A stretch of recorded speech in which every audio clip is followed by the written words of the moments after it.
bienvenue sur l'antenne de l'IDECAF. Je suis Hervé Fayet et je suis enchanté de vous retrouver pour ce 29e épisode de l'antenne de l'IDECAF et notre 72e vidéo en ligne sur la page YouTube de l'IDECAF. Sachez que nous avons 951 abonnés à cette chaîne actuellement et que nous attendons notre 1000e abonné d'ici la fin du mois. Aidez-nous en partageant abondamment nos différents épisodes. C'est le retour que tout le monde attendait. Stromae, qui s'était retiré du circuit musical fin 2015, essoré physiquement et mentalement par 2 ans de tournée folle, a annoncé son retour.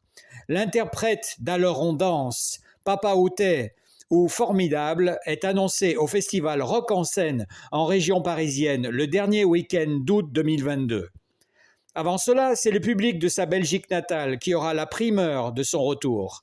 Stromae sera sur la scène du festival de Werchter le 19 juin, avant celle des Ardentes à Liège le 10 juillet, ont annoncé vendredi ces 2 institutions du paysage musical belge.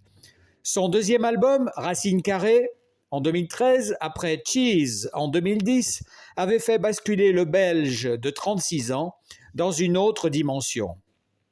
Cette usine à succès l'avait emmené pendant 2 ans sur les scènes en Europe et aux États-Unis. Aux États-Unis, il s'était produit en 2015 à Coachella, le plus grand festival du monde, et Kanye West l'avait même rejoint sur scène pour Alors on danse. Stromae était aussi passé par l'Afrique, au Rwanda, pays d'origine de son père, tué en 1994 pendant le génocide. Le chanteur, aux 3 millions d'albums vendus, n'a jamais fait mystère du gros coup de boue qui l'a suivi. Même si on vend du rêve, ça reste un métier. Et comme dans n'importe quel métier, quand on travaille de trop, on arrive à un burn-out, avait-il concédé en 2018 dans un entretien. Outre une grosse fatigue physique, la mégastar avouait aussi avoir souffert de la prise d'un médicament, le Lariam, un antipaludéen. Il me fallait le temps de me reconstruire, car c'était pas super chouette. Il soulignait surtout avoir eu besoin d'enlever toute cette pression qu'amène le succès. J'avais fait 200 concerts en 2 ans, ce qui était un nombre insensé. C'était une superbe expérience, mais c'est allé beaucoup trop vite. Après cette tournée XXL, il avait dans un premier temps disparu de l'actualité, avant de réapparaître en 2018 au compte-gouttes en diversifiant ses activités, aux côtés de son épouse styliste Coralie Barbier et de son frère cadet Luc Junior Tam, ses partenaires du collectif Mozart. Et si vous comprenez bien Mozart, vous voyez que c'est aussi un anagramme de Stromae.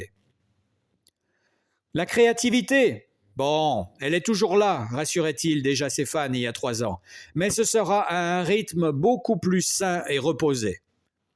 Outre ses admirateurs, tout le milieu musical l'espérait comme le Messie.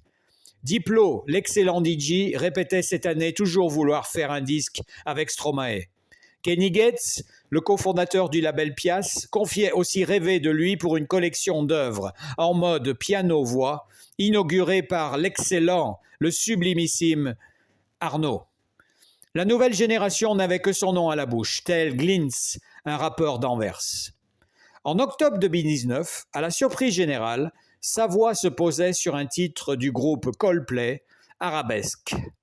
On l'entendait déclamer « Comme 2 gouttes d'eau, on se ressemble, comme provenant de la même mer, comme 2 ruisseaux qui se rassemblent pour faire les grandes rivières. » Cette fois, la vague Stromae peut à nouveau déferler, avec le premier single « Santé », qui est dans le pur style Stromae. Le message est clair. Dans cette chanson, il annonce « Célébrez tous ceux qui ne peuvent jamais le faire ». Écoutez donc ce refrain qui est déjà sur toutes les lèvres. Et si on célébrait ceux qui ne célèbrent pas? Pour une fois, j'aimerais lever mon verre à ceux qui n'en ont pas. À ceux qui n'en ont pas. Et retrouvez le lien de la vidéo ici en commentaire. Nous attendons évidemment le plus de commentaires possible sur la carrière de Stromae. Et dites-nous, tiens, quelles sont vos 3 chansons préférées de l'artiste? Merci d'avance. Je vous souhaite une excellente fin de semaine en chansons. À la semaine prochaine pour un nouvel épisode de l'antenne de l'IDECAF. Bonne santé à toi, Stromae. Au revoir.